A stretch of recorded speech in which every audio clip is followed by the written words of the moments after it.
Long संग रहने का शुक्राना गुरुजी। जय गुरुजी, लव यू गुरुजी। शुक्राना शुक्राना गुरुजी। जय गुरुजी। जय गुरुजी। संगत जी, आज हमारे साथ अरुण अग्रवाल अंकल हैं जो गुरुजी के साथ अपनी जर्नी शेयर करेंगे। जय गुरुजी। अंकल जी प्लीज आप अनम्यूट करके अपना सत्संग शेयर करें। जय गुरु जी। आप पहले जरा वॉइस वगैरह चेक कर लीजिए प्लीज। Everybody is on. बिल्कुल परफेक्ट है, कोई इशू नहीं। अभी जरा बिल्कुल मैं ठीक। संगत से रिक्वेस्ट कर रहा हूँ कि they can keep their videos on. It is always nice to talk to them.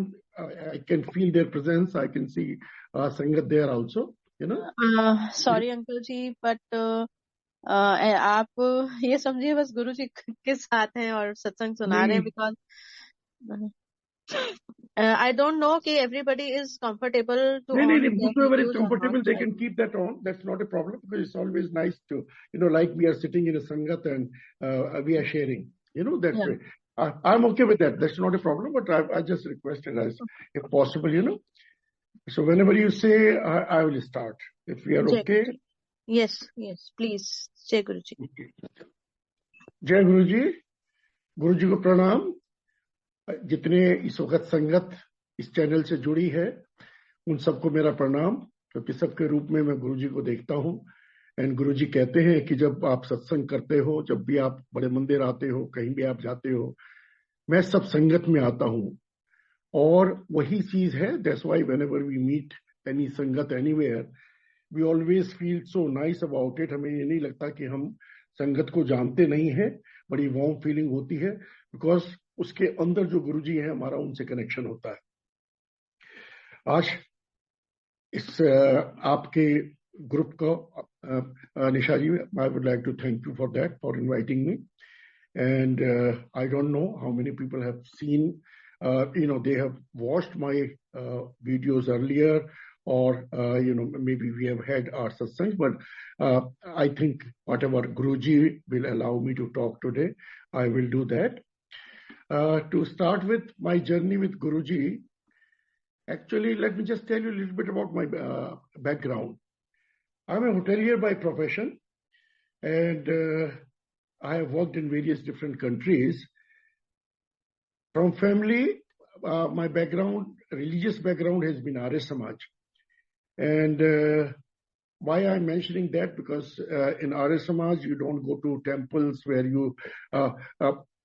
मैं हिंदी में बोलूं, हिंदी इंग्लिश कंबाइन चलेगा आंटी? किस तरह से ठीक रहेगा? जैसे आपको ठीक लगे वैसे। मोस्ट प्रोबेबली हिंदी चलेगा, बट अगर इन मिक्स्ड फॉर्म में भी है तो कोई इशू नहीं है। Okay fine, thank you. तो मैं मेरा बैकग्राउंड, जैसे मैंने आपको बताया, आर्य समाज का बैकग्राउंड रहा। Professionally I am hotelier. शादी हो गई, शादी के बाद में वाइफ मेरी जो आई, उनका सनातन धर्म का बैकग्राउंड था। एंड मैं उनके साथ मंदिर वगैरह जाता था जैसे वो जाती थी, लेकिन मैं कभी वहां मत्था नहीं टेकता था। Professionally because I am hotelier, and then उसमें भी मैं शेफ रहा हूं। मैंने खाना बनाने का मेरा एक्सपर्टीज रही है, एंड उसी फील्ड में मैं बहुत सारे कंट्रीज में मैंने काम किया था। Initially I work with Oberoi hotels as an executive chef. I work with ITC hotels. I work in USA.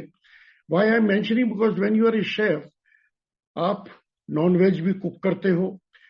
जब आप होटल मैनेजमेंट का कोर्स करते हो तो उसमें आप ड्रिंक्स सिखाते भी हो, ड्रिंक भी करते हो, सारी चीजें करते हो।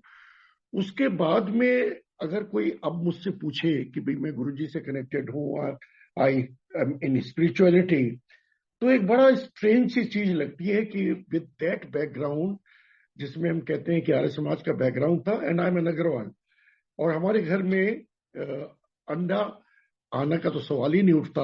No onion no garlic family. So you can imagine कि मैं उस फैमिली से उठा था। उसके बाद में फिर मैं शेफ बना। लेकिन गुरुजी के पास आना, हम सबका कोई ना कोई एक रीजन होता है। उस टाइम में जब मैं गुरुजी से जुड़ा, that was in 2003, my wife was not keeping good health. In fact she had not been keeping good health for last 15-20 years rather, I would say. उसकी कुछ ना कुछ प्रॉब्लम हमेशा चलती रहती थी। हम जिस कंट्री में गए वहां पर भी मतलब डिफरेंट तरह के ट्रीटमेंट हुए, अलग अलग चीजें हुई। She suffered a lot, may be it was because of me. क्योंकि मेरे होटल्स के अंदर बड़े लंबे वर्किंग आवर होते थे। मैं बहुत एक रिच फैमिली से नहीं था, तो माइंड में हमेशा ये होता था कि मुझे हार्ड वर्क करके अर्न करना है, फैमिली की टेक केयर करनी है। तो उस चक्कर में मेरा अटेंशन फैमिली के लिए शायद उतना नहीं था जितना मेरा होना चाहिए था। एंड वो सारी चीज, I think my wife used to suffer on that part, and that was actually in around 2001 2002। उस टाइम में उसकी तबीयत काफी खराब चल रही थी। उसको स्टमक होता था, उसके इंटेस्टाइन में एडिशंस हो गए थे एक्चुअली एक सर्जरी के बाद में। जब उसकी तबीयत खराब चला करती थी, ये चीजें होती थी, then many time she used to go to, ये जो हमारे तांत्रिक लोग हैं उनके पास में भी गए हैं, रिंग्स भी पहनी है, घर के अंदर डिफरेंट टाइप के पार्ट्स भी वो कराया करती थी, बहुत कुछ होता था। और मुझे वो बहुत चीजें अजीब लगा करती थी, but naturally one could not help it, one was looking forward कि कोई ना किसी तरह से उससे रिलीफ मिल जाए। मेरी बेटी की शादी हो गई थी, उसके इन लॉज थे, वो आर्मी में थे, और वो हमें बताते थे कि वो माया, मैं दिल्ली में रहता हूँ, तो वो माया एनक्लेव में रहते थे उस टाइम में। तो वो बताते थे कि उन जहां वो रहते हैं उनके बराबर में एक अंकल हैं जो कस्टम्स में काम करते हैं। उनकी वाइफ को भी बहुत प्रॉब्लम चलती रही थी पीछे, डिप्रेशन भी था, काफी प्रॉब्लम्स थी। तो वो सजेस्ट करते थे कि उनके एक गुरुजी हैं, और हमें कहा गया कि आप उनके गुरुजी के पास में चलो। मैंने मना कर दिया वाइफ को, मैंने कहा नहीं, मैं किसी गुरु वगैरह को नहीं मानता, इन चीजों को। और ये सब जो होता है, हम टीवी वगैरह पे भी देखते थे, ये सब दिखावा है, लोग पैसा लूटना चाहते हैं, हमें भटकाना चाहते हैं। सो मैं मना करता था। वो मैं कहता तुझे जहां जाना है, जो करना है वो कर लो, but I don't want to get involve in all these things. तो मैं 1 साल तक इस चीज को टालता रहा। उसके बाद में एक दिन शी टोल्ड मी, कहती है जब कोई बीमार होता है, लोग कहाँ कहाँ चले जाते हैं, डिफरेंट कंट्रीज में चले जाते हैं चेक कराने के लिए। मैं तुमसे कह रही हूं कि एक गुरु के पास में चलो, आप उसके लिए भी मना कर रहे हो, तुम्हारी ईगो इतनी बड़ी क्या है। उसने उस दिन जब मुझे ये बात कही, वो बात मुझे थोड़ी चुभी। मैंने कहा अच्छा ठीक है, मैं चलूंगा। आई थिंक वो मेरा बुलावा था उस दिन, जुलाई का महीना था वो, 2003 में। उस टाइम में मैं ग्रेटर कैलाश में, जो दिल्ली से फेमिलियर है, मैं वहां रहा करता था, कंपनी अकोमोडेशन थी मेरे पास में, and I was working as a vice president with ITC hotels. मेरा ऑफिस गुड़गांव में था, महरौली गुड़गांव रोड।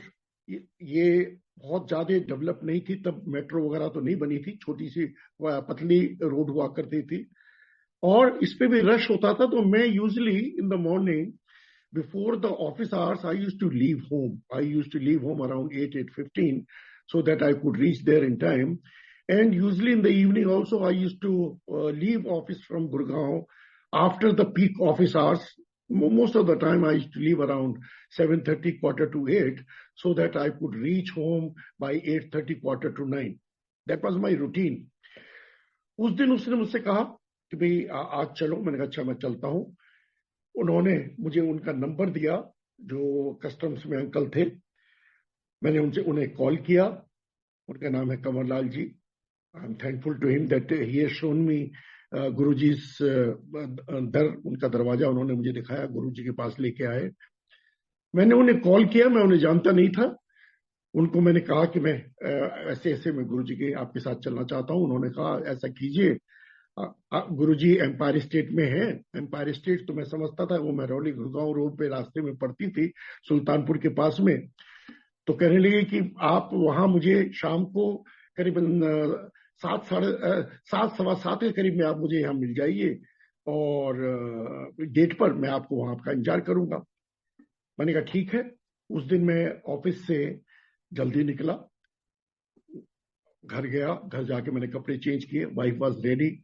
वाइफ को लेके हम वहां से चले।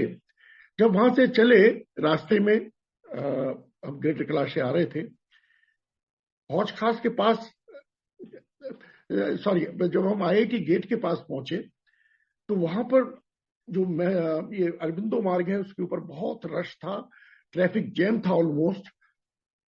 अब मैंने इन अंकल को कॉल किया, क्योंकि इनको मैंने टाइम दे रखा था कि 7, 7:15 तक हम पहुंच जाएंगे। मैंने कहा यहाँ तो ट्रैफिक बहुत ज्यादा है और मुझे नहीं लग पाता, मैं टाइम जो मैंने आपको दिया तब तो पहुंच पाऊंगा। उन्होंने मुझसे कहा कि आप ऐसा करिए, आप वसंत कुंज के बीच में से होकर अंधेरिया मोड़ होकर आ जाइए, वहां शायद आपको रश नहीं मिलेगा। जैसे उन्होंने बताया मैं उस वो रूट लिया, लेकिन अंदर अंदर मुझे बड़ा एक गुस्सा सा आ रहा था कि मुझे कहाँ लेके जा रही है। इस वक्त मैं ऑफिस से भी जल्दी आया हूँ और ये किस गुरु के चक्कर में। लेकिन मैं कहा कुछ नहीं उसको। नेचुरली मैं गुरु जी के पास जा रहा था उस टाइम में। हम खैर उस रास्ते से वहां सुल्तानपुर एम्पायर स्टेट के बाहर पहुंच गए। मैंने कार खड़ी की, मैंने देखा कि एक सज्जन मेरी तरफ आए। जैसे मैंने कार खड़ी की और मुझसे आके कहने लगे कि अग्रवाल साहब। मैंने कहा जी सर। मैंने कहा कंवर लाल जी? बोले हाँ। वाइफ कार में से उतरी, वो वहां थे। बोले चलिए। हम उनके साथ साथ चलने लगे। गेट से जैसे अंदर की तरफ चले, मैंने उनसे पूछा, मैंने कहा यहाँ क्या करना है? बोले कुछ नहीं करना, जो मैं करूंगा वो आप कर लीजिएगा। और गुरुजी तो सबसे बात भी नहीं करते, जिससे जब करना चाहते हैं तब बात करते हैं। तो बड़ा अजीब सा लगा कि हम आए हैं एक प्रॉब्लम को लेके, वाइफ की तबीयत ठीक नहीं है और हम गुरु के पास जा रहे हैं और ये कह रहे हैं गुरु बात भी नहीं करते। एनीवे, मैं उनसे ज्यादा क्वेश्चन तो नहीं कर सकता था उस टाइम में, क्योंकि थोड़ा सा डिस्टेंस था एम्पायर स्टेट के गेट से अंदर विला तक जाने के लिए, जहां गुरुजी रहते थे। It hardly took us about 3-4 minutes. हम वहां पहुंच गए। वहां पहुंचे, गेट था, गेट के बाहर एक सज्जन खड़े थे। एक कुर्सी थी, उसके ऊपर एक बाल्टी रखी थी, लोगों के हाथ धुला रहे थे। इन्होंने हमसे बोला कि आप पहले अंदर शूज उतार दीजिए। अंदर बरांडा था, बरांडे में आगे लेडीज शूज उतारती थी और जेंट्स पीछे शूज उतारते थे। तो हमने शूज उतारे, बोले अब हाथ धोने हैं। हम बाहर आए, वो जो अंकल खड़े थे, बाल्टी एक चेयर के ऊपर बाल्टी रखी थी उनकी, कंधे पे उनके एक टॉवल था और एक हाथ में उनके एक आगे लोटा लगा हुआ था, जिसके पीछे एक आयरन की रॉड थी। उससे वो पानी ले लेके, और नीचे एक और बाल्टी रखी थी, उसमें हाथ धुला रहे थे। हमारे आगे 2-3 लोग थे, उन्होंने हाथ धोए। उसके बाद में हम भी क्यू में थे, वो अंकल थे, मैं था, हमने हाथ धोए। हाथ धो के सब लोग उस टॉवल से हाथ पूछ रहे थे। मैंने उस टॉवल से हाथ नहीं पूछे। मैंने कहा अरे कितना गंदा टॉवल होगा, इसमें सब अपने हाथ पूछ रहे हैं। मुझे उस दिन अकल नहीं थी, मुझे नहीं पता था कि उसमें कितनी ब्लेसिंग थी, जो कि मैंने वो उस दिन मिस की। एनीवे, आगे बढ़े। एक वरांडा था, 2 स्टेप्स थे। हम 2 स्टेप्स ऊपर चढ़े, उस वरांडे में आए। वरांडे में जैसे हम पहुंचे तो देखा कि एक दरवाजा है, उससे बड़ी अच्छी ठंडी ठंडी हवा आ रही थी और गुरबानी की आवाज आ रही थी। बड़ा अजीब सा लग रहा था कि हम गुरु जी के पास आए हैं, ये गुरबानी की आवाज आ रही है, ठंडी ठंडी हवा आ रही है। अंदर निगाह पड़ी, डोर के अंदर से सामने देखा तो एक बड़ा शैंडिलियर दिखाई दिया, वेल लिट। खैर this was fraction of seconds. Gate पे कोई खड़े थे, उन्होंने इशारा किया, हम आगे गए। आगे जाके 2 स्टेप नीचे लिए। नीचे एक रेड कलर का बड़ा अच्छा कारपेट बिछा हुआ था, कुछ लोग उस पर बैठे थे। राइट पे जैसे निगाह पड़ी, वहां देखता हूं कि गोल्डन कलर की, जैसे सोफा की चेयर होती है, गोल्ड कलर की थी, बड़ी अच्छी, वो लगी हुई थी। और उसके ऊपर एक सज्जन बैठे हुए थे, बिल्कुल बॉल्ड थे, बड़े क्रिस्प कपड़े उन्होंने पहने हुए थे। और उनके आगे अरुण शौरी उनके पैर दबा रहे थे। पीछे देखा तो एक तरफ मेनका गांधी बैठी थी और रमा पायलट जी की वाइफ पीछे खड़ी हुई थी। तो जैसे उनको देखा, वो तो गुरुजी बैठे थे वहां पर, लेकिन मुझे तो एहसास नहीं था उस चीज का। मेरे माइंड में तो ये था कि हम किसी गुरु के पास जा रहे हैं, कोई भगवा कपड़ों में बैठे होंगे, कोई भभूति लगी होगी, कुछ हवन हो रहा होगा, कुछ अगरबत्तियां जल रही होंगी। लेकिन यहाँ तो एटमॉस्फेयर बिल्कुल डिफरेंट था।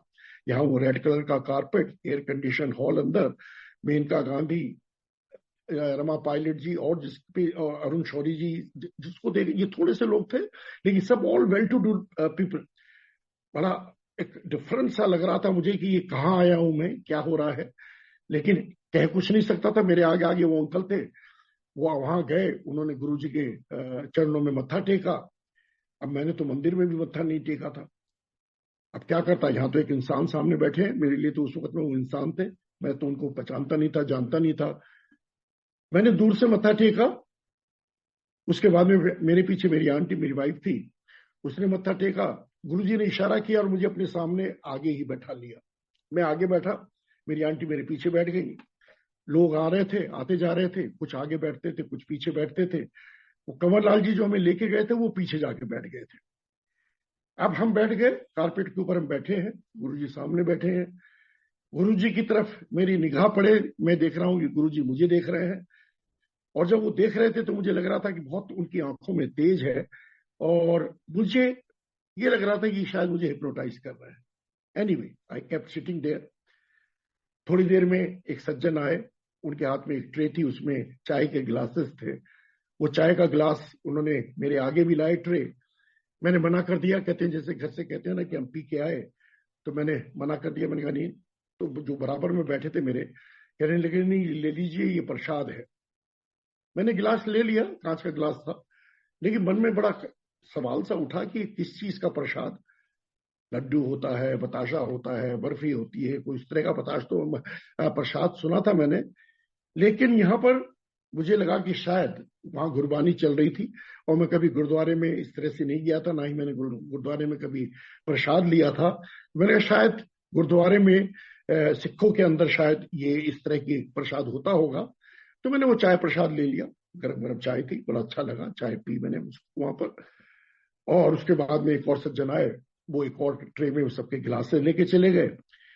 मैं वहां बैठा था, गुरबानी चल रही थी, लोग आ रहे थे, हॉल भर गया पीछे तक, बड़ी अच्छी फीलिंग थी। लेकिन मुझे ये नहीं था कि मैं यहाँ बैठा क्यों हूँ।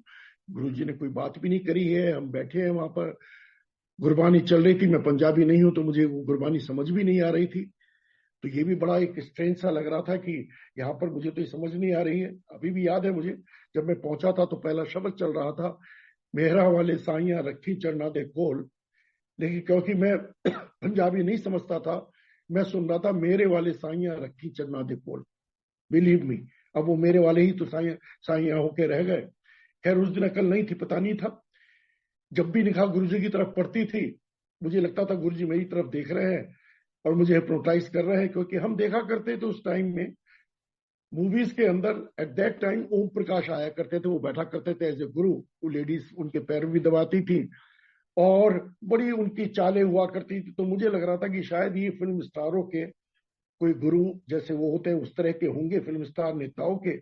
और यहाँ पर अब ये मुझे हिप्नोटाइज करेंगे और मुझसे खड़ा करके मुझसे कुछ बुलवा देंगे, मेरे से पैसा मांगेंगे, पैसा ले लिया जाएगा। ये चीज हम देखा करते थे, तो मुझे मेरे माइंड में वो खिचड़ी पक रही थी बराबर उस टाइम में, ये सब क्या हो रहा है। लेकिन मुझे समझ कुछ नहीं आ रहा था। काफी समय निकल गया। उसके बाद में देखा गुरुजी ने किसी को पीछे इशारा किया, और देखा कि जो आगे लोग बैठे थे सब सेंटर के लोग वॉल की तरफ पीठ करके बैठ गए, और उनके आगे एक और रो बना के लोग बैठ गए, और बाकी लोग खड़े हो गए। तो हम भी जब खड़े हुए तो जो बराबर में बैठे थे उन्होंने बोला कि अभी लंगर आएगा, सब लंगर करेंगे यहाँ पर, तो अभी बैठिए। तो हम भी उस लाइन में बैठ गए। अब मेरी आंटी दूर बैठी थी, मैं एक तरफ बैठा था। बीच में फिर एक और सज्जन आए, उन्होंने एक चटाई, दोनों रोज के बीच में चटाई बिछाई। मैंने पूछा ये क्या होगा? बोले लंगर आएगा। मुझे लंगर का आइडिया नहीं था इतना। मैंने कैसे होता है? बोले एक थाली आएगी और उस थाली में से 4 लोग एक थाली में से खाएंगे। बहुत अजीब सा लगा कि हम एक दूसरे का झूठा खाएंगे, बट एनीवे ये भी अच्छा लगा कि यहाँ पे कोई भेदभाव नहीं है इस तरह का। एनीवे इतनी देर में थाली आ गई। तब ये हुआ करता था कि वो थाली आती थी, सबको पास जब सारा लग जाती थी, उसके बाद में सब लोग तब शुरू एक साथ शुरू करते थे, और बाद में जब सब खत्म कर लेते थे तब वो कोई आकर वो थाली वहां से ले जाता था और हम लोग उठ जाते थे। तो थाली सामने आ गई, उसमें देखा कि उसमें 8 रोटी रखी हुई थी, एक सब्जी थी, एक दाल थी, एक कुछ मीठा था, एक बड़ी तीखी चटनी बीच में रखी हुई थी। तो जब ये थाली इधर आई मेरे सामने, मैंने राइट मुड़ के देखा, मैं देखता हूँ गुरुजी को तो सर्व ही नहीं किया उन्होंने। बड़ा अजीब सा लगा कि ये हम सबके गुरु हैं और उन्हें तो पहले खिलाना चाहिए, और वो तो अपना बैठे थे, उनकी कुछ लेडीज पैर दबा रही थी और हमारे आगे लंगर ये रखा गया था। तब पता नहीं था मुझे। जोर दिवाला मैं तोड़ के अपने मुंह में डाल रहा था, उस पे मालिक की निगाह पड़ रही थी। गुरुजी सबके निवालों को, सबके खाने को, सबके लंगर को देख रहे थे, ब्लेस कर रहे थे। और गुरुजी पहले सबको लंगर करा के फिर अपने रूम में जाकर लंगर किया करते थे। तो उस दिन मुझे पता नहीं था कि ये ऐसा हो रहा है। एनीवे, हमने लंगर किया। जब सबने खत्म कर लिया तो सब खड़े हुए, वो थाली वहां से ले गए। बोले, और जो ये अंकल थे उनसे मैंने पूछा, कहने के अभी बाहर जाके आप पहले हाथ धोएंगे, आपको जल प्रसाद बाहर हाथ धोने के बाद में जल प्रसाद मिलेगा, उसके बाद में गुरुजी से आज्ञा लेके आप वापस जाते हैं, मतलब आगे फिर आप मत्था टेकेंगे। तो हम लोग बाहर चले गए, बाहर क्यू लग गई थी हाथ धोने के लिए। वही अंकल खड़े थे बाल्टी के साथ, तो हम भी क्यू में लगे, हमने हाथ धोए। फिर वहां पर एक जहां बरांडा था, बरांडा में एक वाटर कूलर लगा हुआ था, वहां पर सेवादार थे, लेडीज थी, वो उसमें से जल प्रसाद सबको देती थी। तो हाथ धोने के बाद में हमने जल प्रसाद लिया। अंदर मीन टाइम जो बाकी और लोग रह गए थे, वो लोग बैठ गए थे, उनका लंगर हो रहा था। तो हमने थोड़ा सा वेट किया। जब उनका लंगर ऑलमोस्ट खत्म होने लगा तो लोग अंदर जाने लगे गुरु से आज्ञा लेने के लिए। हम भी अंदर गए। मैंने जैसे गुरु जी के आगे मत्था टेका, मत्था टेकते गुरु जी मेरी तरफ देखे देखे और कहने लगे, कहाँ किधरों आया है। इतनी पंजाबी में समझता था। मैंने कहा, मैं ग्रेटर कैलाश से आया हूं। तो उन्होंने मुझे 2-3 लोगों के नाम जो हमारे आसपास रहते थे वो नाम बता गिनवा दिए। बड़ा अजीब सा लगा, इनको कैसे पता। मैंने कहा शायद जो हमें लेके आए थे उन्होंने बता दिया होगा। फिर मुझसे पूछे कहाँ काम करता है। मैंने कहा जी मैं आईटीसी होटल्स में हूं। उन्होंने वहां मेरे दो तीन पुलिस के नाम बता दिए। अब जब उन्होंने उनके भी नाम वहां से मुझसे बोले, नाम लिए, अब मुझे श्योरिटी हो गई कि शायद कंवरलाल जी जो मुझे लेके गए थे उन्होंने गुरुजी को बता दिया मैं कहाँ काम करता हूँ, और इसलिए वो मुझे बता रहे हैं कि देख मैं तेरे बारे में मुझे पता है। एनीवे, उसके बाद में उन्होंने पीछे की तरफ देखा, मेरी वाइफ की तरफ, और उससे पूछा, इशारा किया। वो जैसे एकदम तैयार थी, उसने लेके अपनी सारी प्रॉब्लम्स बतानी शुरू कर दी। मुझे ये प्रॉब्लम है, ये प्रॉब्लम है, ये प्रॉब्लम है गुरुजी, सारी चीजें उसने जो कही। गुरुजी बोले कोई नहीं, एक लोटा लेके आई, और बोले लोटा लेके परसों आई। फिर उसके बाद में उन्होंने, मेनका गांधी जी पीछे बैठी थी, उनको इशारा किया और उनको आगे बुला के बोले इनको आप एक्सप्लेन कर दो। तो मैं और मेरी आंटी, हम दोनों उनके साथ में, मेनका जी के साथ में थोड़ा साइड में चले गए। उन्होंने हमें बताया कि आपको एक कॉपर का लोटा लेना है, उसके चारों तरफ स्टेनलेस स्टील भी हो सकता है, बहुत ज्यादा छोटा भी नहीं होना चाहिए, it should be right size, उसका ऊपर एक लीड होना चाहिए, और इस लोटे को आप अपने हाथ से खुद शुद्ध तरीके से साफ करते हो, इसमें कोई केमिकल्स नहीं लगाते, इसको नींबू से, नमक से या शुद्ध राख से इसको साफ करना है। और जब आप लोटा लेके आओगे, गुरु जी के पास लाओगे, गुरु जी उसको ब्लेस करेंगे, और वो जिसका लोटा होगा वो उसी के लिए है। वो उसने इसमें रात को पानी भर के रखना है, सुबह उठ के जितना पी सकते हो उतना पीना है, और बाकी को नहाने की बाल्टी में डाल के उससे नहा लेना है, और ये रूटीन आपने करना है। ये उन्होंने समझा दिया। हम फिर लाइन में गुरुजी के सामने आए, फिर जैसे मत्था टेकने लगे तो गुरुजी बोले परसों नहीं, कल ही आ जाना। अच्छा गुरुजी। उसके बाद में वहां एक उन्होंने इशारा किया, बोले बैठो, और एक डॉक्टर अनिल अग्रवाल हैं, पुरानी संगत है, उनको इशारा करके बोले डॉक्टर इधर आ। उसको अपने सामने बुलाया, हम गुरुजी के चरणों में बैठे थे, वो भी साइड में बैठ के बोले अपना सत्संग कर। अब वो डॉक्टर साहब अपना सत्संग कर रहे हैं, बता रहे हैं कि मैं डॉक्टर हूं, मेरी वाइफ डॉक्टर है, किस तरह से गुरुजी ने उनको ब्लेस किया। लेकिन मेरे माइंड में ये लग रहा है ये गुरुजी के पालतू चमचे हैं, और गुरुजी की बड़ाई कर रहे हैं, बता रहे हैं कि गुरुजी के कैसे कैसे ब्लेस करते हैं। अगेन माइंड में वही कि यहाँ पर कुछ पैसा मांगा जाएगा, चीजें मांगी जाएंगी, ये सब कुछ जो कुछ हो रहा है। और वो सत्संग कर रहे थे, मैं एक कान से सुन रहा था, दूसरे कान से मेरा उनका सत्संग बाहर निकल रहा था। मैं उस दिन कुछ रजिस्टर नहीं कर पा रहा था, क्योंकि मन में तो यही था कि ये तो सब अपनी बड़ाई करा रहे हैं। उनका सत्संग कंप्लीट हुआ, फिर गुरुजी ने एक और आंटी को बुलाया, आंटी तू भी अपना सत्संग कर। अब गुरुजी के चरणों में हम लोग बैठे थे, 2-4 और लोग आके बैठ गए थे। जब ये सत्संग कर रहे थे तो उन आंटी ने अपना सत्संग किया। उन्होंने सत्संग किया लोटे के बारे में, कि किस तरह से उनकी बेटी को सोराइसिस था बॉडी के ऊपर, और गुरुजी ने लोटा ब्लेस किया था। उस लोटे के ब्लेस करने से किस तरह से उसका वो सारा सोराइसिस ठीक हुआ था। वो सत्संग उनका भी हो गया। फिर हम फिर गए मत्था टेकने गुरुजी के पास में आ गए, तो गुरुजी बोले परसों नहीं, कल ही आ जाएंगे। अच्छा गुरुजी। हमने मत्था टेका, वहां से हम बाहर निकले, हमने उनका अंकल का कंवरलाल अंकल जी को थैंक यू कहा। तो उन्होंने पूछा क्या हुआ, मैंने कहा गुरुजी ने बताया लोटा लाना है। बोले हाँ आप ये लोटा ले आइएगा, और जैसे गुरुजी ने कहा आप कल आ जाइएगा। खैर हम उनको थैंक यू कह के हम बाहर निकले। बाहर आके हम कार में बैठे चले। अब मैं और मेरी वाइफ हमने बात नहीं करी, वहां से चले हम जहाँ महावीर स्टैचू है उसके पास तक पहुंचे हम, कुतुब के पास। तो वाइफ मुझसे पूछती कैसा लगा। मैंने कहा अच्छा लगा, फीलिंग तो मुझे अच्छी थी। वहां पे बाद में किसी ने पैसे वगैरह भी नहीं मांगे थे, वो तो कुछ चीज नहीं हुई। मैंने उससे पूछा तुझे कैसा लगा। शी से जस्ट ए मिनट। उसने अपना पर्स खोला, पर्स में से एक इंजेक्शन निकाला और 2 कैप्सूल निकाले। उसने इंजेक्ट ये उसको एवरी थर्ड फोर्थ डे, जब उसको स्टमक एक बहुत ज्यादा होता था तो कोई उसका और ट्रीटमेंट नहीं था। डॉक्टर्स ने इंजेक्शन बताए हुए थे जो ये साथ लेके चलती थी कि वो इंजेक्शन लगवाना पड़ता था, उससे उसको रिलीफ मिलता था। जब उसने वो इंजेक्शन मुझे दिखाया तो मैंने कहा नर्सिंग होम चले। कहती नहीं मुझे दर्द नहीं है। बड़ा अजीब सा तो लगा। मैंने कहा शायद ये मुझे आज जबरदस्ती लाई है और इसलिए मुझसे कह रही है दर्द नहीं है। मैंने कहा चलो बड़ी अच्छी बात है। हम घर पहुंच गए। रात को 11 साढ़े 11 बज गए थे उस टाइम तक। घर पहुंचे, घर पहुंच के कपड़े वगैरह चेंज किए। We slept. सुबह उठे।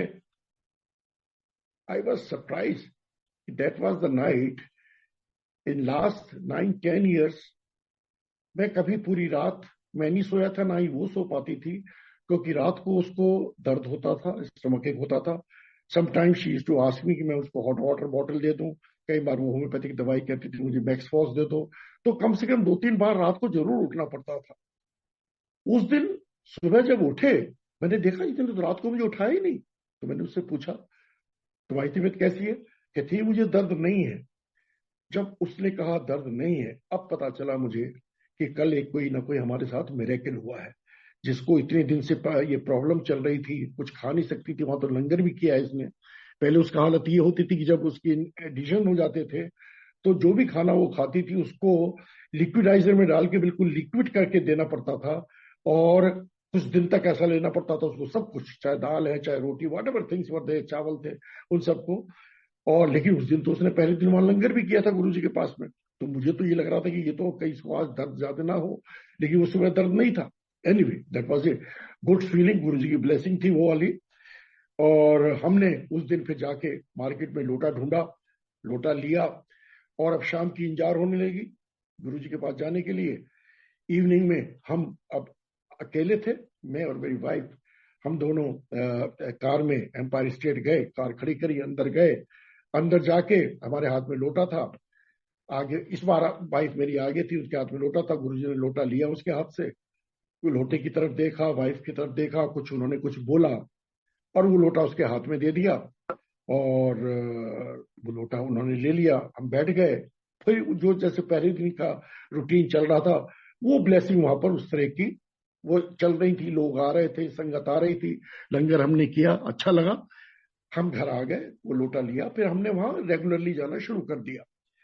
अच्छा लगता था जाना। और वहां हम देखते थे जब हम वहां जाते थे संगत इतनी ज्यादा नहीं होती थी, अब तो खैर बहुत संगत हो गई। उस टाइम में मैक्सिमम लोग अगर होते थे तो 7500 लोग आते थे एम्पायर स्टेट में। और एम्पायर स्टेट में थर्सडे फ्राइडे सैटरडे संडे 4 दिन गुरुजी वहां बैठा करते थे। अब जब संगत के लिए बैठा करते थे, हमें 4 दिन शाम को और 7 बजे करीब में हम जाते थे, 7 साढ़े 7। और उसके बाद में जब गुरुजी की आज्ञा होती थी तब हम लौट के आया करते थे। तो वहां हमने रेगुलरली जाना शुरू किया, अच्छा लगता था। और वहां पर गुरुजी कई बार किसी को खड़ा करते थे अपना सत्संग कर, वो अपना सत्संग करता था, शेयरिंग करता था। तो हमें अच्छी फीलिंग होती थी, गुरबानी सुनते थे, सब कुछ था।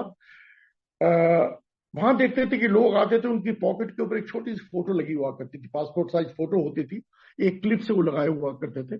तो बड़ा अजीब सा लगता था शुरू में मुझे कि ये अपना आइडेंटिटी कार्ड लगा के आ रहे हैं।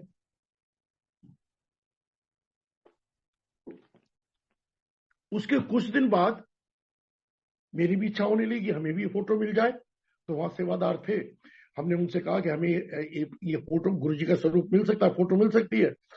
बोले गुरुजी अपना आप देते हैं, जब आपका एडमिशन होगा आपको अपना आप मिल जाएगी। बड़ा अजीब लगा कि हम कोई किसी स्कूल में तो आए नहीं है कि जहां हमारा एडमिशन हो जाएगा तब मिल जाएगी। एनीवे वी केप्ट क्वाइट, हम जाते रहे। एक दिन गुरुजी ने आवाज दी, पहले मेरी वाइफ को आवाज दी, और वो नाम से बुलाते थे गुरुजी।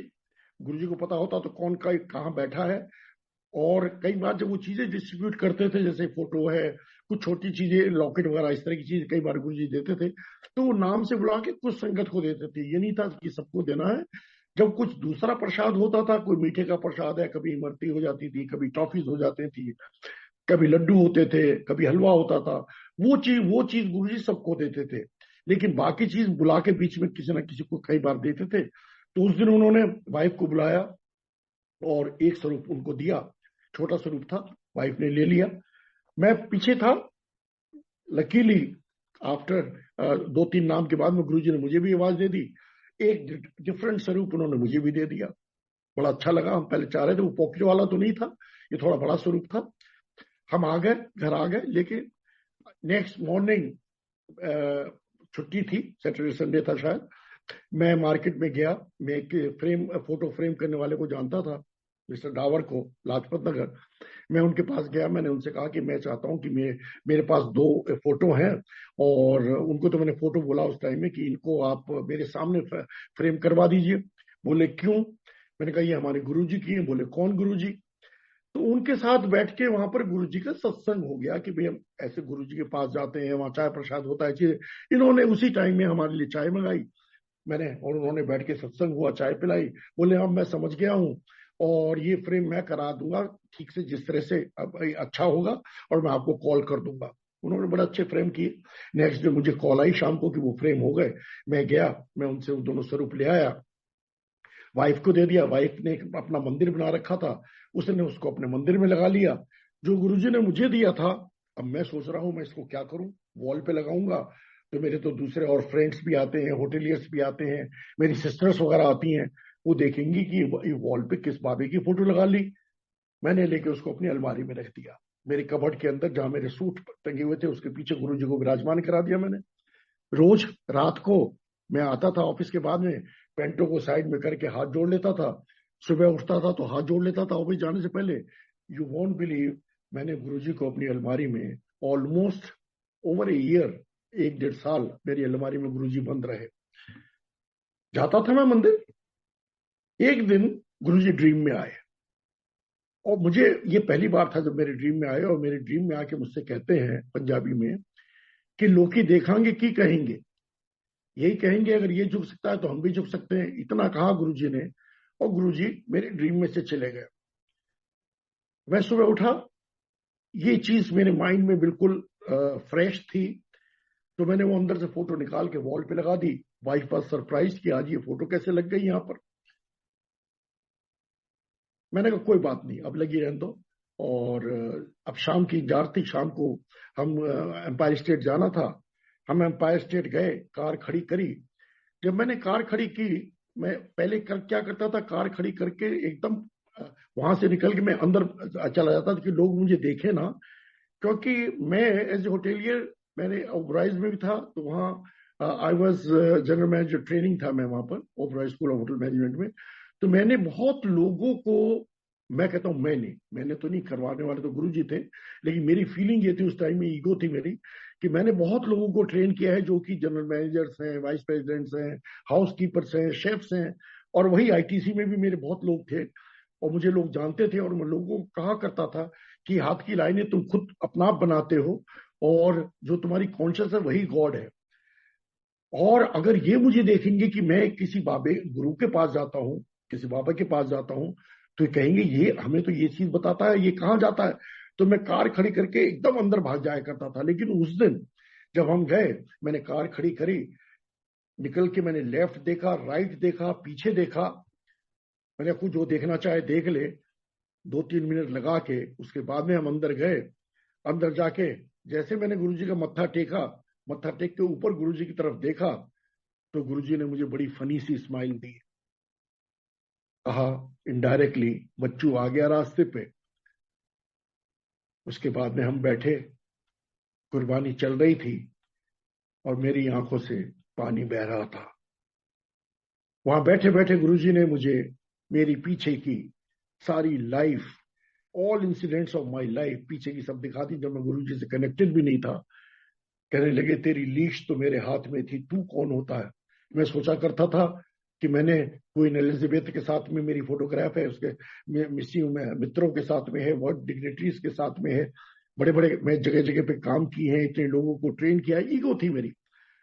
तो गुरुजी ने मुझे वहां बैठे बैठे वो सारी चीजें दिखा दी, और उस दिन उन्होंने, गुरुजी ने मेरी सुई की नोक के बराबर ईगो कम करी, मुझे जमीन पे लाए। अब तक मैं सोचता था कि मैं करता हूं, मैं लोगों को ट्रेन करता हूं, मुझे सारे होटेलियर्स जानते हैं, मुझे गवर्नमेंट में लोग जानते हैं। आई यूज टू थिंक मैं। उस दिन जब मैं वहां बैठा और वो मुझे गुरुजी ने पीछे की सारी लाइफ दिखा दी और मेरी आंखों से पानी आ रहा था, I think that was the day जब मुझे गुरुजी की ब्लेसिंग मिलनी शुरू हुई, क्योंकि मैंने उस दिन अपने आप को नीचे जमीन पे लाने की कोशिश की। और believe me, that was the day. उस दिन से आई कुड नोटिस मेरी लाइफ में क्या क्या चेंजेस आ रहे थे, क्या क्या चीजें मेरी लाइफ में हुई। गुरुजी, मैं पहले सोचा करता था कि गुरुजी लोगों को बुलाते हैं और किसी से पैर दबाते हैं। मैंने कहा गुरुजी तो हमें जानते भी नहीं। अब उस दिन जब मैं बैठ के बात कर रहा था, गुरुजी के सामने बैठा था, उस टाइम में एक और चीज गुरुजी ने मुझे रियलाइज करवाई कि कितनी बार वो आवाज दिया करते थे मुझे और कहते थे, अब पता नहीं गुप्ता अंकल क्यों कहते थे, मेरा नाम अग्रवाल है वैसे, वो कहते थे गुप्ता अंकल, लेकिन हम गुरुजी से आर्ग्यू नहीं करते। मैं कहता जी जी गुरुजी, या कभी कहते थे होटल वाले, कभी कहते थे अरुण अंकल, कहते होटल कब लेके चलोगे। मैं कहता था गुरुजी जब आप कहोगे। लेकिन मैं अंदर से मुझे दुख दुख होती थी कि अगर गुरुजी, मैं उस टाइम में मौर्य शेल्टन में मेरे अंडर में था, कि अगर गुरुजी मौर्य शेल्टन होटल में आ गए, लॉबी में आए और मैं इनके पैरों में सिर रखूंगा, लोग कहेंगे इतना बड़ा वाइस प्रेसिडेंट एक इंसान के पैर में सिर रख रहा है। तो अंदर से दुख दुख होती थी। लेकिन जब गुरुजी मुझसे कहते थे कब लेके चलोगे, मैं कहता था गुरुजी जब आप कहोगे।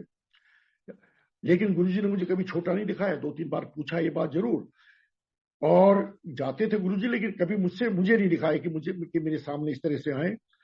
अब मैंने रियलाइज किया कि अब अगर मुझे अब गुरुजी कहीं मिल जाएं, अगर कीचड़ में मिल जाएंगे, मैं तो वहां लंबा हो जाऊंगा, मुझे कोई परवाह नहीं है कि मुझे कौन देख रहा है कौन नहीं देख रहा है।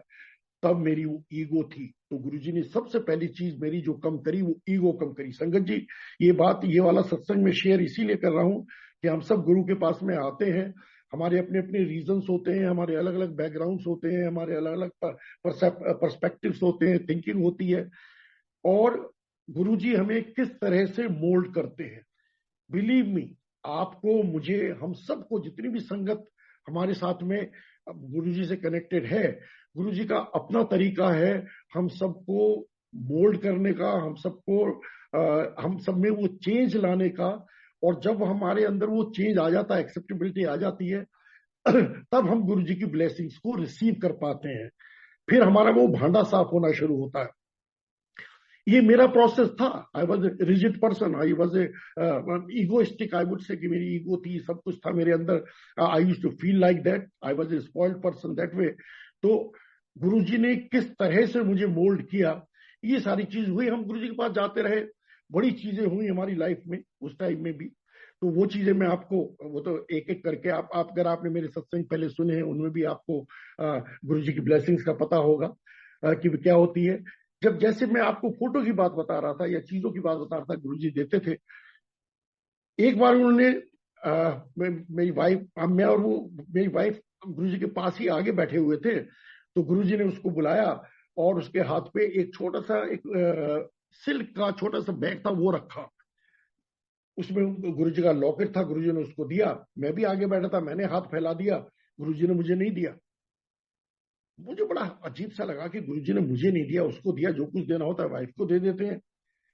लेकिन इसका आंसर गुरुजी ने मुझे बाद में दिया। गुरुजी ने कहा, मैं जिसको लोड होती है, मतलब जिसको जरूरत होती है, मैं उसको देता हूं, तुम मेरी चीजों से अटैच मत हो। और believe me, that's what, there are many satsangs मेरे साथ में जो इस तरह के हुए हैं कि जिनमें हमें ये, हम सब हो जाते हैं। गुरुजी का लॉकेट हमारे पास होता है, गुरुजी का स्वरूप हमारे पास होता है, गुरुजी का ब्रेसलेट हमारे पास होता है, या गुरुजी की दी हुई कोई हाथ की दी हुई चीज होती है, हम उससे अटैच हो जाते हैं और हम उसको किसी को नहीं देना चाहते। लेकिन गुरुजी ने मुझे वो सिखाया कि मैं ये नहीं हूं, ये जो चीज मैंने तुम्हें दी है, अगर कोई और किसी के पास जानी है तो उसको दे दो, इसके अटैच करके अपने पास मत रखो, और तुम दे दोगे तो तुम्हें ब्लेसिंग ज्यादा मिलेगी। इसी तरह से मेरे साथ में कई चीजें इस तरह की पहले हुई हैं, और ये भी कहते हैं जिसको जरूरत है उसके पास वो चीज पहुंच जाएगी। तो ये उसके लिए हो रहा है। उसी तरह से मैं आपको बताऊंगा, जैसे आजकल हम देखते हैं लोग कहते हैं अरे उनके घर में गए, वहां पे फोटो के ऊपर से इतना अमृत आ रहा था। मैंने भी देखा है, फोटो के ऊपर भी देखा है, मैंने पूरे घर के अंदर देखा है। There are lots of satsangs on that. और लोग भीड़ लगा लेते हैं, एक दूसरे को बुलाते हैं, ये देखो हमारे यहाँ गुरु जी कितना ब्लेस कर रहे हैं, कितना हो रहा है, व्हाट्सएप पे लिखते हैं, इधर उधर मैसेजेस भेजते हैं कि आइए प्लीज देखिए। हाँ नहीं ऐसी आदत है। हेलो, ऐसी सॉरी करती है। सॉरी, कुछ कई डिस्टर्बेंस है थोड़ा सा, सॉरी आंटी। नहीं बस आप प्लीज वो किसी अनम्यूट हो गया था, अभी अभी ठीक है, आप प्लीज स्टार्ट, अच्छा, आप कंटिन्यू सॉरी करें। Sorry, okay. I will have to recollect because मेरी वो लैट टूट गई। I am so sorry, have to recollect. Aunty मैं क्या बता रहा था, मैं एकदम आप से कह रहे थे कि गुरुजी का जो स्वरूप या लॉकेट या हाँ, कुछ भी सॉरी सॉरी सॉरी, अब मुझे उसके याद आ साथ गया। ठीक अटैचमेंट। है, जी हाँ जी, सॉरी उसका था। और नहीं, मैं आपको बता रहा था कि लोगों के घरों में जिस तरह से अमृत निकलता है, ये चीजें आती हैं।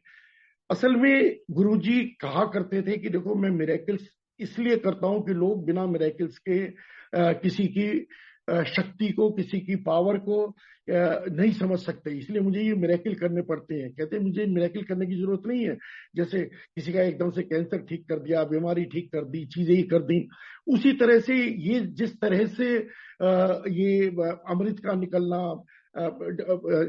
वर्षा होना घर के अंदर, बहुत कई तरह की चीजें होती हैं जो ये चीजें होती हैं। तो ये गुरुजी जिसको जरूरत है, जो अभी गुरुजी से पूरी तरह से कनेक्ट नहीं हुआ है, गुरुजी उसके लिए ये करते हैं। तो संगत जी, हमें अपने घर पे भीड़ नहीं लगानी है। वो आपका, आपकी ब्लेसिंग है, डेफिनेटली आपके यहाँ हो रही है, जो चीज आपके साथ में हुई है, जो भी अगर आपका अमृत निकल रहा है, whatever things are happening is for you. उसको अपने पास रखिए। अगर गुरुजी ने मुझे देना है, गुरुजी मेरे लिए मेरे घर में करेंगे, या मुझे जिस तरह से उन्होंने मुझे ब्लेसिंग देनी है वो मिरेकल मेरे साथ होगा। इसलिए let's not try to collect people. हम उसलिए करते हैं दिखाने के लिए, देखो मैं कितना गुरुजी से कनेक्टेड हूं। आई एम सॉरी, वो तो मुझे पता है और गुरुजी को पता है कि हम गुरुजी से कितने कनेक्टेड हैं।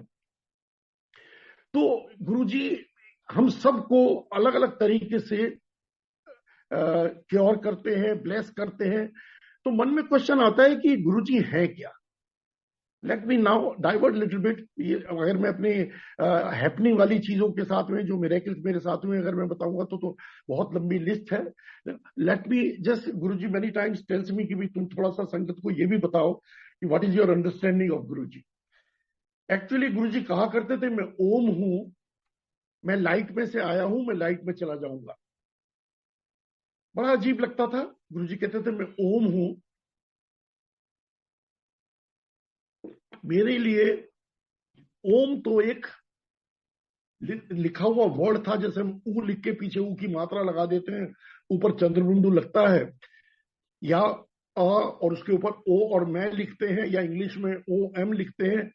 ओम मेरे लिए ये था, क्योंकि मैं आर्य समाज में जाता था, मंत्र होते थे, हर एक मंत्र के पहले ओम वर्ड आता था। लेकिन ओम का मुझे मीनिंग उतना नहीं पता था।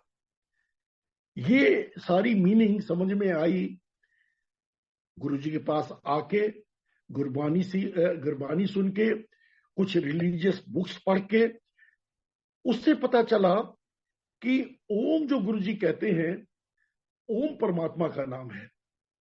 ओम वो साउंड है, अनहद नाद है, कि जब धरती बनी थी, जिसको हम बिग बैंग थ्योरी भी कहते हैं, कि वो गैसेस आपस में टकराई थी, तो एक आवाज आई थी सबसे पहले, जो नासा ने भी रिकॉर्ड की है, अगर आप गूगल पे जाएंगे तो वो भी आप सुन सकते हैं।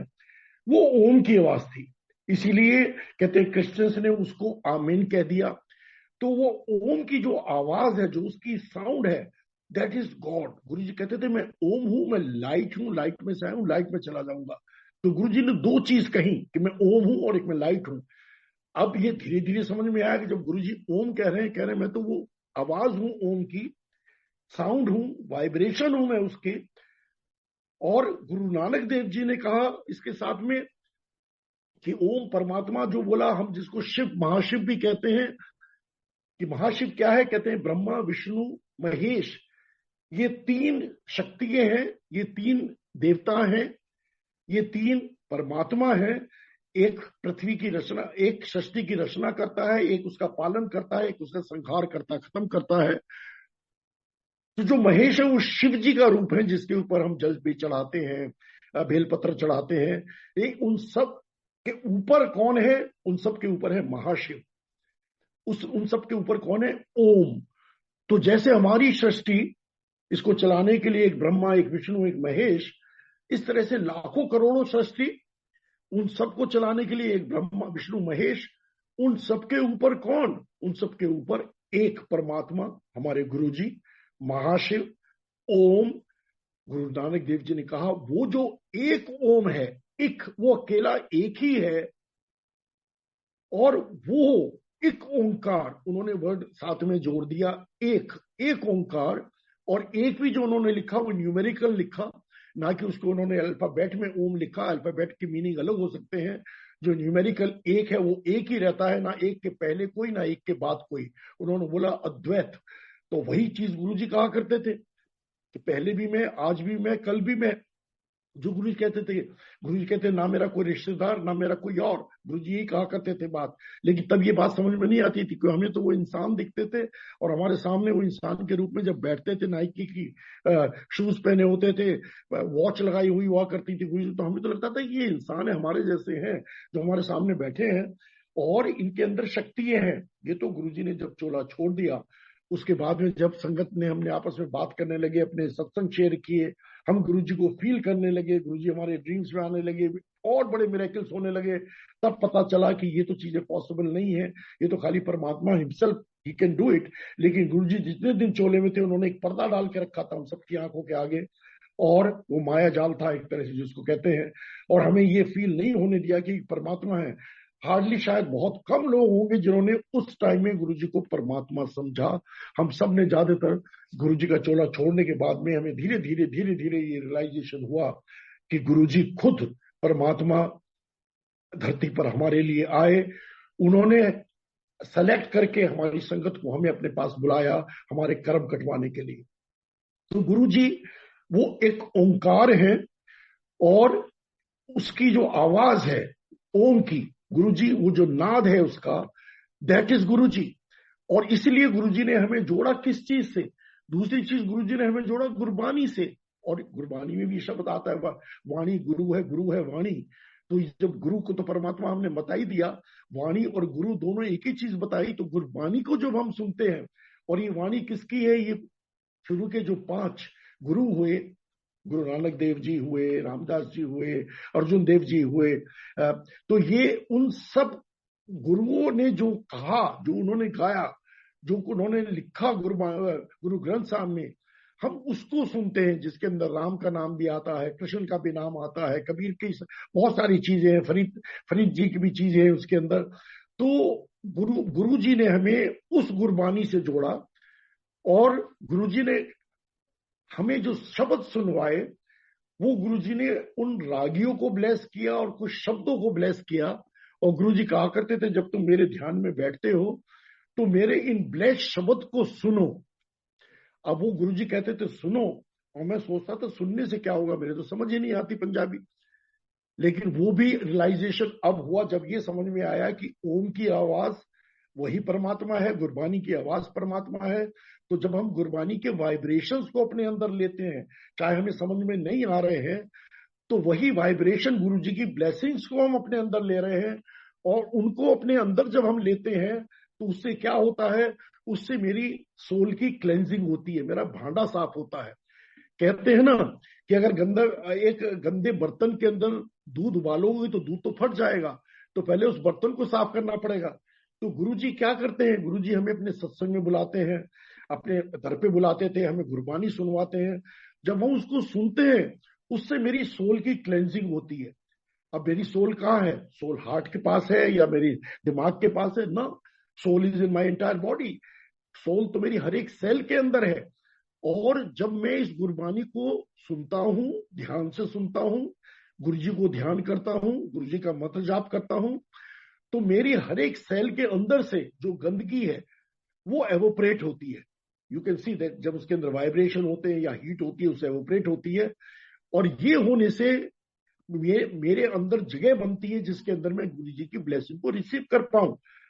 अगर मेरा बर्तन, अगर मेरा गिलास पानी से पहले पूरा भरा हुआ है और मैं कह रहा हूं इसके अंदर और पानी डाल दो, तो पानी तो जाएगा नहीं उसके अंदर, तो पहले उस गिलास को खाली करना पड़ेगा। तो गुरुजी, जब हम गुरुजी के दर पे आते हैं, हम सत्संग में बैठते हैं, तो गुरुजी पहले हमारे उस भांडे को साफ करते हैं, पोर्स को क्लीन करते हैं, भांडे को खाली करते हैं, जिससे कि उसके अंदर जगह बने और उस जगह के अंदर फिर हम गुरुजी की ब्लेसिंग्स को रिसीव कर पाए, रख पाए।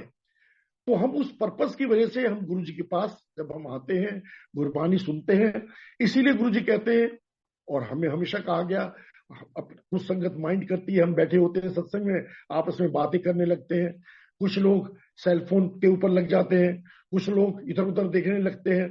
गुरुजी कहा करते थे, तुम कंसंट्रेशन से बैठो, आंख खुली रख सकते हो, लेकिन ध्यान मेरे साथ लगा के रखो। अगर आप सेल फोन पे बात करोगे तो आपका ध्यान तो उस वाणी पर है ही नहीं, तो आप उस वाणी को सुन कहाँ रहे हो, वो आपके अंदर कहाँ जा रही है, वो जो शब्द हम सुन रहे हैं वो शब्द हमारे अंदर कहाँ जा रहे हैं। तो जब अगर वो शब्द हमारे अंदर नहीं जाएंगे तो मेरा भांडा भी साफ नहीं होगा, वो अंदर से जो मेरी गंदगी है वो निकलेगी नहीं। और ये गंदगी किस चीज की है? ये मेरे बैड कर्मास की है, जो मैंने जो कर्म किए हैं, बैड कर्म जो किए हैं वो सारे मेरे कलेक्ट होते चले गए और मुझे नॉन पोरस बना दिया, ऑलमोस्ट लाइक दैट, कि मैं अंदर की चीज सारी जम गई, उसको मुझे निकालना है। क्योंकि गुरु जी कहते थे कि मैं तो तुम्हें फ्री करने आया हूं, इसीलिए वो कहा करते थे कि ये जो तुमने अंगूठियां पहन रखी हैं, ताबीज पहन रखे हैं, तुमने इतने अपने फास्ट रखते हो, कहते इनसे सबसे तो तुमने अपने आप को बांधा हुआ है, मैं तो तुम्हें फ्री करने आया हूं। जब तक तुम फ्री नहीं हो, ये तो तुम्हारी हथकड़ी है, these are you know all these things. तो और कहते थे ये तुमने उस टाइम पहनी है, हो सकता है उस वक्त तुम्हें जरूरत होगी उस चीज की, तुम्हारे ग्रह वो थे, तुम गुरुजी से कनेक्टेड नहीं थे। लेकिन अब जब हम गुरुजी से कनेक्ट हो गए हैं, इस वक्त अब हमें इन किसी चीज की जरूरत नहीं है, क्योंकि जब हम गुरुजी से कनेक्ट हो गए, हम गुरुजी के ध्यान में हैं, गुरुजी के मंत्र जाप में, गुरुजी के ध्यान में, गुरुजी को याद करते हैं, तो जब मैं उनके वाइब्रेशन को अपने अंदर ले रहा हूं तो मेरी बॉडी से जो मेरा ऑरा बाहर निकल रहा है वो एक बड़ा पॉजिटिव ऑरा है। और जब गुरुजी ने मेरा वो पॉजिटिव ऑरा मेरी बॉडी के चारों तरफ कर दिया, तो मुझे कोई नेगेटिव फोर्स टच नहीं कर सकती। कहते ना, किसी की नजर लग गई, भूत प्रेत की चीज हो गई, तो गुरुजी कहते थे इसलिए मैं तुम्हारी सारी रिंग्स को, इन सबको गुरुजी उतरवाते थे और इनको कहते थे बहते पानी में बहाओ, क्योंकि अगर तुम पहने रखोगे तो जो गुरुजी के चारों तरफ का गुरुजी ने जो हमें प्रोटेक्शन दिया है उसके अंदर तो परफोरेशन हो गई, और फिर हम कहेंगे हम तो गुरुजी के पास आते हैं लेकिन हमें तो हमारा तो पूरा कल्याण नहीं हो रहा, हमें तो पूरी ब्लेसिंग नहीं मिल रही। गलती किसकी है? गलती तो हमारी है ना। हम पूरी फेथ से गुरुजी के दर पे बैठते नहीं, सेल फोन ऑन रखते हैं, बातें करते रहते हैं। गुरुजी कहा करते थे कि तुम्हें गुरुजी ने एक सिंपल चीज हमें सिखाई, गुरुजी ने उपदेश तो कुछ दिया ही नहीं था। गुरुजी ने कहा कि be a good human being. पहली चीज उन्होंने कहा कि एक अच्छे इंसान बनो, दूसरे का अच्छा करो, किसी का अच्छा नहीं कर सकते, किसी का बुरा मत करो। गुरुजी ने खाली ये चीज बताई और एक चीज कही कि तुम पूछने लगे, गुरुजी पूछते हैं कि तुम क्या चाहते हो, मैं तुम्हारा कितनी देर ख्याल रखूं। तो हमने कहा गुरुजी हम चाहते हैं आप 24/7 हर वक्त हमारा ख्याल रखिए। गुरुजी ने कहा अगर तुम ये चाहते हो कि मैं तुम्हारा 24/7 ख्याल रखूं, तुम्हारे माइंड में, back of your mind also एक टेप चलता रहना चाहिए गुरुजी का, if you will keep me in back of your mind at all times, no negative force can touch you. Believe me, आप कुछ भी काम कर रहे हो और अगर आपको मालूम है कि गुरुजी आपके अंदर है, पीछे से गुरुजी सब सुन रहे हैं, सब देख रहे हैं, तो आप गलत काम कर ही नहीं सकते। No negativity can touch you. So we have to try to remember Guruji at all time. Simplicity, जिस नाम से भी हम बुलाएं, अगर मैं गुरुजी को राम के नाम से बुलाना चाहता हूँ, कृष्ण के नाम से बुलाना चाहता हूँ, जीसस के नाम से बुलाना चाहता हूँ, नानक के नाम से बुलाना चाहता हूँ, या सिंपली गुरुजी कहना चाहता हूँ, whatever way I want, but I have to keep that in mind कि मेरे अंदर गुरुजी हैं। गुरुजी बाहर नहीं है, गुरुजी भीतर वाले गुरुजी हैं, हमारे अंदर वाले गुरुजी हैं। गुरुजी का हम लोग कहते हैं we are God fearing, we are not God fearing. Guruji कहते हैं I want to make you God friendly, मैं तुम्हारा फ्रेंडली, मैं फ्रेंडली गुरु हूं, मुझसे डरो मत। और ये बात हम सबको समझनी है कि गुरुजी किसी का बुरा नहीं करते। लोग कहते हैं हम ऐसा करेंगे तो हमें ये श्राप मिल जाएगा, ये गलत काम हो जाएगा। ऐसा नहीं है। गुरुजी हमारे लिए अच्छा करते हैं और अच्छा करते हैं, बहुत अच्छा करते हैं। हम जितना गुरुजी में फेथ रखेंगे, गुरुजी उतनी हमें ब्लेसिंग देते रहेंगे। गुरुजी, कई बार लोग कहते थे गुरुजी आप तो ये देखिए ये आदमी अच्छे काम नहीं कर रहा, इसको भी आपने ब्लेस कर रहे हो। गुरुजी कहते हैं मेरे दर पे जो आएगा मैं ब्लेस सबको करूंगा। लेकिन एक चीज होती है, अगर कोई चोर गुरु के दर पे आ गया, उसका माइंड गुरुजी चेंज कर देंगे, वो चोरी करना छोड़ देगा। If somebody is drinking too much, Guruji उसकी हैबिट चेंज कर देते हैं। और हमारे यहाँ बहुत एग्जाम्पल है इन सारी चीजों की, गुरुजी ने किस तरह से लोगों के पूरे बिहेवियर, हैबिट्स किस तरह से गुरुजी ने चेंज करी है। गुरुजी हमारी लाइफ में पता नहीं क्या क्या चीजें साइड बाय साइड कर रहे हैं, लेकिन हमें फेथ नहीं होता। हम कहते हैं पता नहीं हमारे साथ में ऐसा क्यों नहीं हो रहा। एक अभी बिल्कुल रीसेंट सत्संग बताता हूं। एक हमारे ग्रुप में एक आंटी है, एक दिन मुझे फोन आया अबाउट 2 वीक्स बैक एक अंकल का, और मुझसे कहने लगे कि भाई एक आंटी है, उनका नाम उन्होंने बताया कि उनके हस्बैंड को हार्ट की मेजर प्रॉब्लम हो गई है, and he wanted to take my permission. मेरा नेफ्यू एक सीनियर कार्डियोलॉजिस्ट है इसमें एस्कॉट हॉस्पिटल में, तो कहने लगे अरुण अंकल अब क्या मैं आपके नेफ्यू का उसको एड्रेस दे सकता हूँ, क्योंकि इन्होंने उसको एक बार पहले कंसल्ट किया था। मैंने कहा हाँ वो मेरी सिस्टर का बेटा है, कोई बात नहीं, आप मेरा नंबर उसको नंबर दे दीजिए, वो इनको एडवाइस कर देगा जो कुछ होगा। नेक्स्ट मॉर्निंग हमारा एक ये संडे छोड़ के पहला संडे, उस संडे को एक सुबह सत्संग था। मैं उस सत्संग में जाता हूँ, संडे को सुबह होता है। उस सत्संग में ये आंटी भी आई थी और शी वॉज बहुत अपसेट थी, बहुत परेशान थी। कहने लगी कि मेरे हस्बैंड को बिल्कुल ठीक ठाक है, गुरुजी को इतना मानते हैं, सब कुछ बिल्कुल ठीक है, और वो तो मैक्स हॉस्पिटल में एडमिटेड है।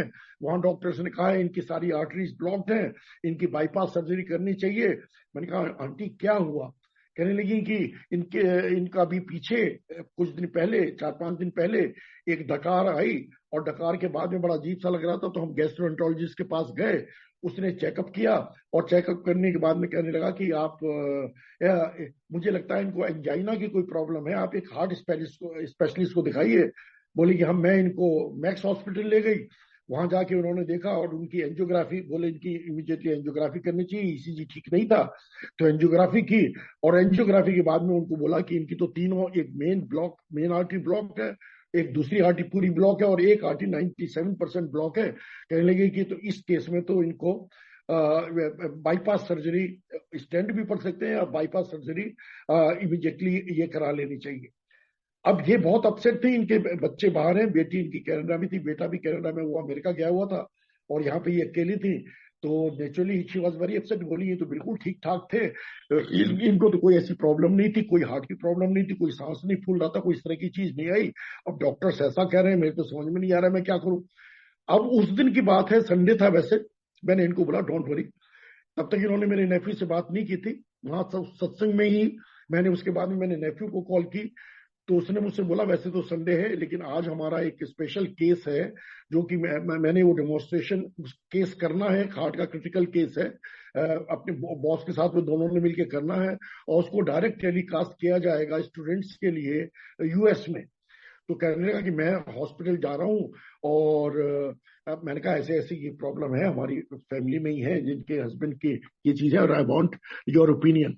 बोला कि मामा जी आप ऐसा करिए कि आप वो रिपोर्ट्स इनको कहिए मुझसे मिल लेंगी, मुझे रिपोर्ट ले आए, थोड़ी देर वेट करना पड़ सकता है, मैं ओटी में हूँगा, लेकिन मैं वो चेक करके इनको बता दूंगा। मैंने ये घबराई हुई थी, मैंने कहा कोई बात नहीं, ऐसा करिए मैं आपके साथ चलता हूँ। हम इनके घर गए, इनसे रिपोर्ट लेके हम हॉस्पिटल चले गए। वहां ठीक है, थोड़ी देर हमें वेट करना पड़ा। उसके बाद में डॉक्टर निशित ये आए, इन्होंने वो सारी रिपोर्ट देखी। वो सीडी जब उन्होंने पूरी देखी, अब मैं बताता हूँ गुरु जी की कृपा कैसे होती है। वो सीडी देख के उन्होंने पहली बात तो ये कहा कि आपको मैक्स हॉस्पिटल से आप बाहर कैसे आ गए? नॉर्मली जो बड़े हॉस्पिटल में होता है वो तो बिना कुछ ना कुछ ट्रीटमेंट करे भेजते नहीं है। इन्होंने कहा कि नहीं, वो हमारे डॉक्टर का उन्होंने नाम बताया, और कहने लगी वो किसी के रेफरेंस के थ्रू गए थे, तो बोले हाँ वो डॉक्टर बिल्कुल जेन्युइन डॉक्टर हैं, अदरवाइज तो सबसे पहले वो स्टेंट वगैरह डालने की बात कह देते। इनके तो 6-7 स्टेंट पड़ते कम से कम इस चीज में। और उन्होंने मुझे भी वो एंजियोग्राफी दिखाई और उसमें दिखाया कि एक जो उनकी मेन आर्टरी थी उसकी कोलेटरल आर्टरीज बन गई बहुत सारी, और उसकी वजह से पूरे हार्ट के अंदर ब्लड सप्लाई चल रही है।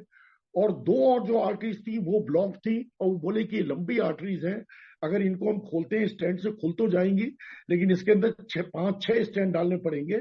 तो इस सारी चीज को दे, और कोलेटरल आर्टरी बनने से ब्लड में सप्लाई पूरी चल रही है। तो उन्होंने बोला कि भाई इसके लिए बेस्ट चीज तो बाईपास सर्जरी ही है। मैंने उनसे क्वेश्चन किया, मैंने कहा अगर ये सर्जरी नहीं कराते तो क्या होगा? बोले कुछ नहीं होगा, इनकी लाइफ तो चल रही है, खाली ये होगा कि धीरे धीरे आफ्टर ईयर्स इनका हार्ट थोड़ा वीक हो जाएगा। अब इमेजिन कीजिए, ये बहुत परेशान थी, जिसका ये क्वेश्चन पूछ रही थी बार बार कि ये तो गुरुजी को मानते हैं, ये सब कुछ क्या हुआ? Can you imagine? वो ये डॉक्टर भी कहता है ये इनको तो जब ये मेन आर्टरी ब्लॉक हुई है मैनी ईयर्स बैक, तब कोई एपिसोड हुआ होगा। इन्होंने बोला कोई एपिसोड नहीं हुआ उनको उस टाइम में। तो गुरुजी ने क्या किया, जब उनकी आर्टरी ब्लॉक होने वाली थी, और ये गुरुजी की संगत है, गुरुजी ने उनकी कोलेटरल, जो कहते हैं ना कि मेन रोड ब्लॉक हो गई तो बाईपास जो और पाथ थे उनको खोल दिया, और उससे ब्लड सप्लाई पूरी बॉडी के अंदर हो रही।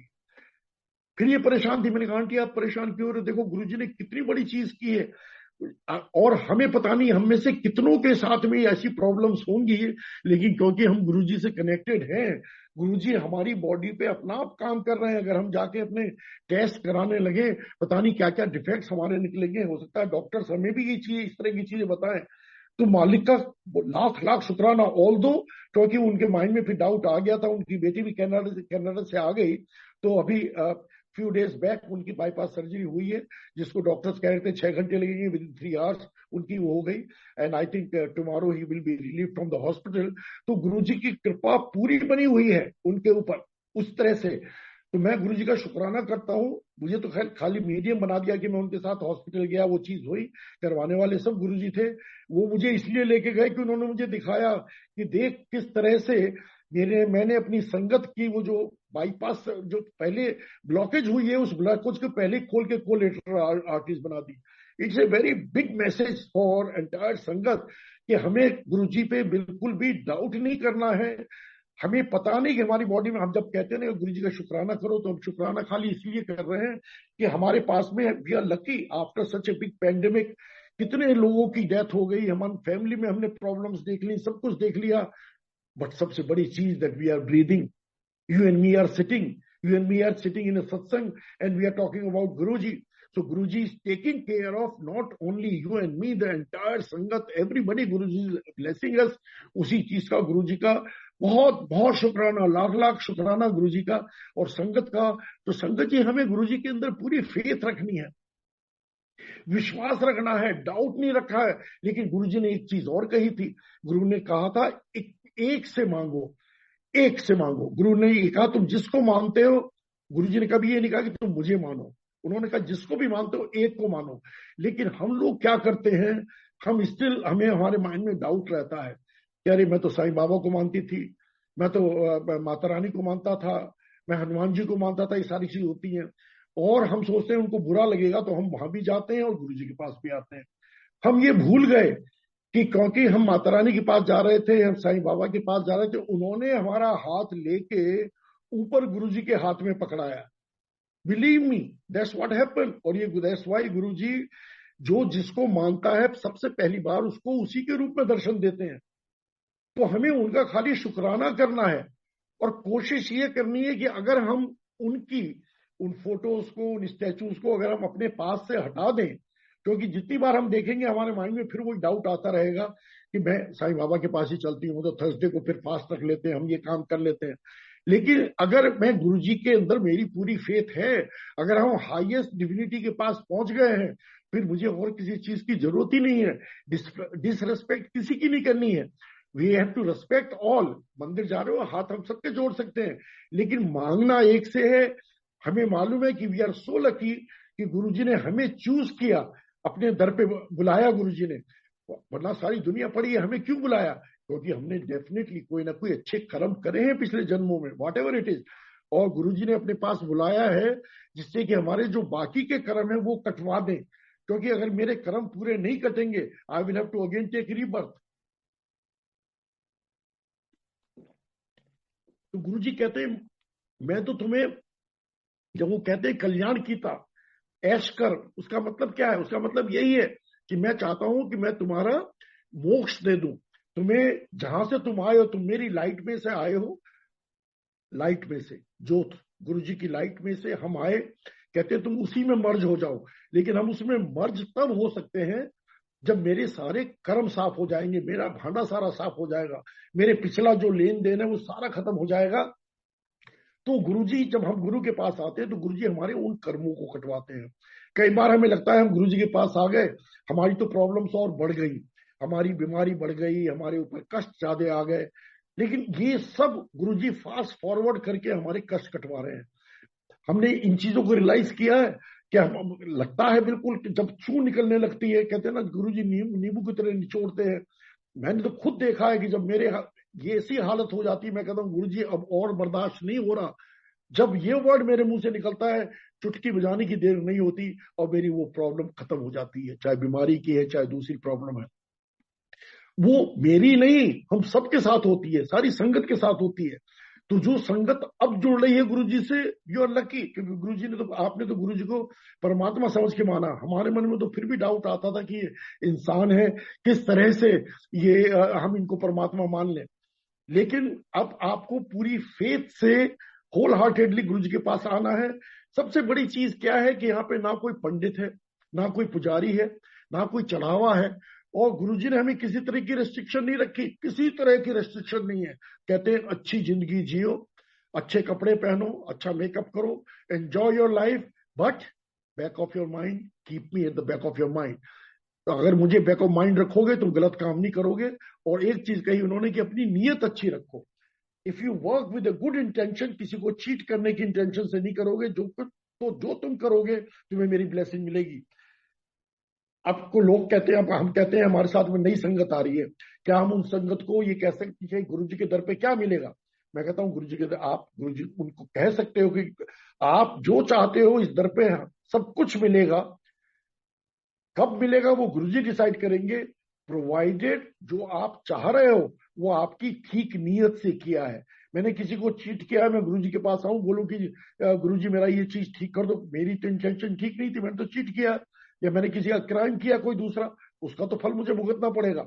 इसीलिए गुरुजी कहते थे ना 10% तुम भुगतो, 90% मैं अपने ऊपर ले लूंगा। बाकी गुरुजी अपने ऊपर ले लेते हैं। जब गुरुजी चोले में थे हम देखा करते थे, गुरुजी जो प्रॉब्लम संगत की होती थी वो प्रॉब्लम गुरुजी के ऊपर आ जाती थी। लेकिन गुरुजी, क्योंकि परमात्मा खुद धरती पे यहाँ थे, वो अपने अपने तप से, अपनी चीजों से उनको जल्दी खत्म कर सकते थे। But many times we were not allowed to touch his feet. Guruji ने कई बार 2-2, 3-3 दिन तक हमें अपने पास नहीं आने देते थे। तब हमें अजीब लगता था, लेकिन अब समझ में आता है कि गुरुजी इसलिए नहीं आने देते थे कि अगर हम उनके उस टाइम में पैर टच करते तो उनकी नेगेटिविटी को हम ले जाते अपने पास। गुरुजी हमें प्रोटेक्ट करके रखते थे। तो गुरुजी के पास में, गुरुजी के हमें पूरी फेथ रखनी है, गुरुजी को समझना है, we have to feel. And Guruji हमें अपने सारे इंडिकेशंस देते रहते हैं एट ऑल टाइम। गुरुजी को मैं ये कहता हूं ब्लाइंडली मत मानिए, पहले गुरुजी को जानिए कि गुरुजी क्या है। अगर आप जान जाएंगे और फिर गुरुजी को मानेंगे, फिर चांसेस ये है कि हम फिसलेंगे नहीं है। But otherwise what happens that we slip, we go back to जहां से हम आए थे। तो हमारी वो गुरुजी की ब्लेसिंग रह जाती है। एक बार गुरुजी के दर पे जब आ गए, गुरुजी को फील करिए। Guruji is an experience, Guruji is an positive experience for all of us. और गुरुजी को हम जिस रूप में चाहें उस रूप में हम देख सकते हैं। तो भी, और इस बात का ख्याल रखना है कि naturally Guruji is also a responsibility. अगर मैं किसी संगत को जोड़ता हूं, आई बेटर एक्सप्लेन दैट। सारी चीजें गुरुजी के बारे की चीजें मुझे दूसरों को बतानी चाहिए कि भैया हम गुरुजी ये हैं, इस तरह के हमारे यहाँ के कायदे हैं, हम किस तरह से गुरुजी को याद करते हैं, गुरुजी ने सिंप्लिसिटी हमें बताई है। उन सारी चीजों की बात को करके तब हमें किसी को भी जोड़ना है दूसरे को। तो संगत जी, आई होप दैट, मुझे मालूम नहीं आज गुरुजी ने मुझसे क्या सत्संग, आज मेनली तो मेरा कि मैं कैसे जुड़ा वो वाली चीज हुई। लेकिन हाँ, ये दूसरे दिन ये एक और ये सत्संग जो था कि किस तरह से गुरुजी हमारी केयर कर रहे हैं। मेरे लाइफ में बहुत चीजें हुई हैं, बहुत लंबा हो जाएगा because it's already 1 hour 10 minutes now. And if I continue more